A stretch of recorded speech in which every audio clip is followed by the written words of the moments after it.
The pandemic has changed a lot of things, including how and what we think of as the workplace. And how much change can we expect going forward, and how can employers help support employees thrive in these evolving workplaces? Leni, Rivera, author and workplace experience specialist, joins us this morning to talk a little bit more about it. Good morning, Leni. Thanks for joining us. Hi, good morning, Leslie. Thank you for having me. I know it's crazy times, isn't it? Yes. Especially when it is the workplace.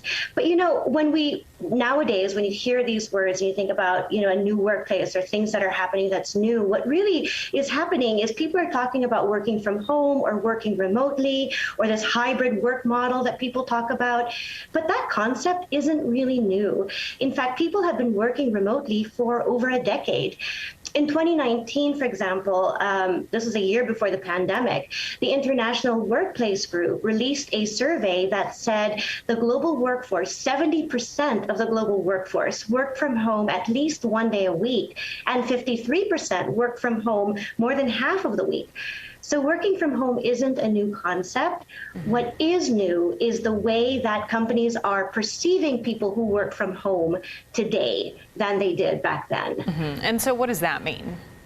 Well, that's a good question. And the thing is, again, it wasn't anything new, but back then, companies saw employees who worked from home and employees who worked in the office as two separate entities.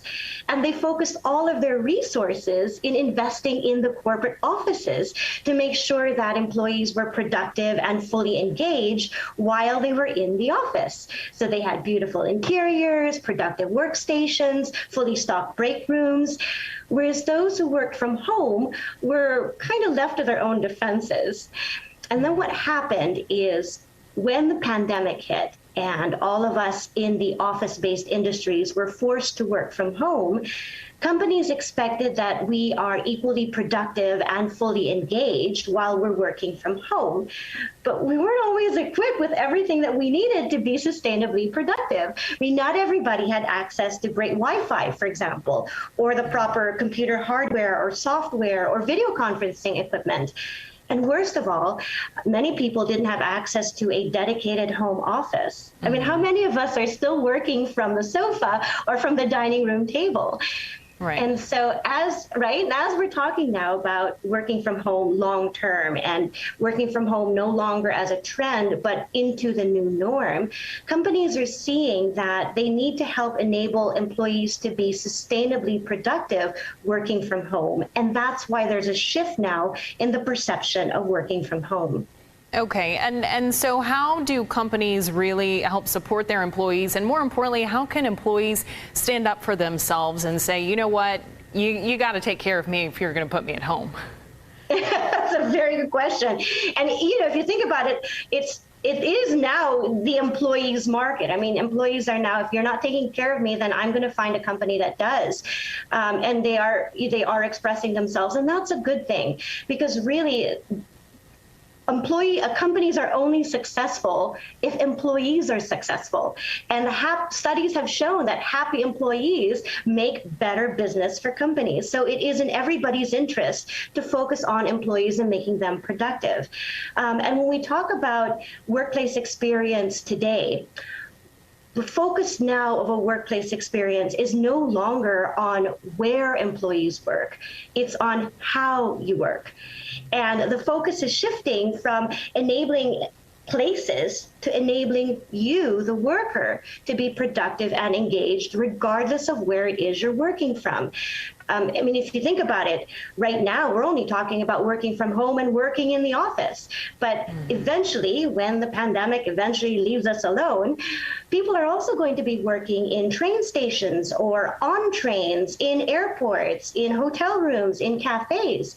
And companies, rightfully so, will expect that we're productive and engaged in all of these locations.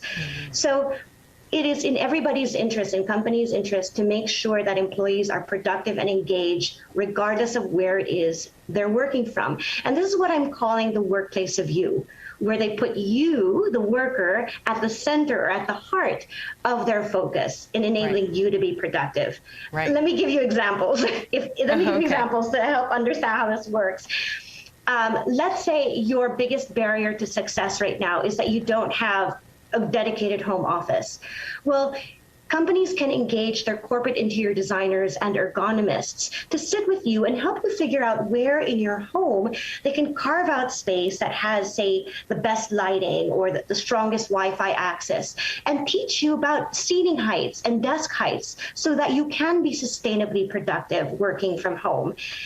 Again, the focus is making sure that you have everything you need to be productive and engaged, regardless of where you are. And this new workplace of you is how companies and employees can be sustainably productive and flexible today and into the future.